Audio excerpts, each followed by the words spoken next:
All right, Alabama lawmakers looking at a bill that will require you to have a prescription for some over-the-counter cold medicines. As Fox 10 News reporter Renee Dials tells us, it's the latest move in the fight against meth makers.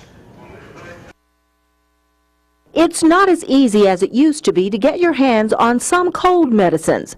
The formerly over-the-counter drugs are now literally behind the counter, and state lawmakers have limited the amount you can buy in a 30-day period. The owner of this drugstore in Mobile says he blocks about 5 sales a month because customers are over their limit. According to the Alabama Drug Task Force, more than 70,000 purchases have been blocked throughout the state since electronic monitoring went into effect in January. But some lawmakers say that's not enough.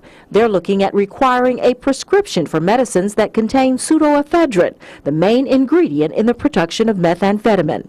Senator Ben Brooks says the bill by his colleague Roger Bedford is just another step in the fight against methamphetamine manufacturers. We have taken a pretty hard line over the last year and a half towards these types of issues, and I would anticipate a lot of support for expanding the penalties and expanding the definition of what sort of acts would violate the law. Law enforcement officials say the meth manufacturers have found a way around the block sales, and that's why they believe the new legislation is needed. We've seen thousands of the sales blocked, but we have a situation of unintended consequences.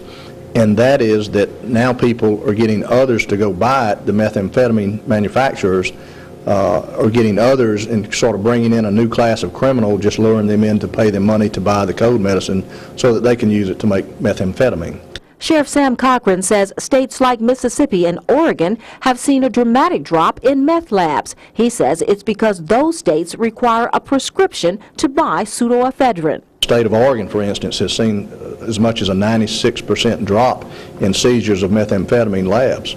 Our bordering state of Mississippi likewise has seen not as large but a huge decrease in their manufacturing, and in those cases that they are making, ironically they're finding out that the people manufacturing are making the purchases in Alabama. Cochran says the same bill failed to make it through the legislature last year.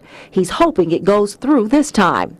We'll have to see what happens on the floor, but I think our committee would move the bill pretty quickly. Senator Brooks says there's a good chance it will.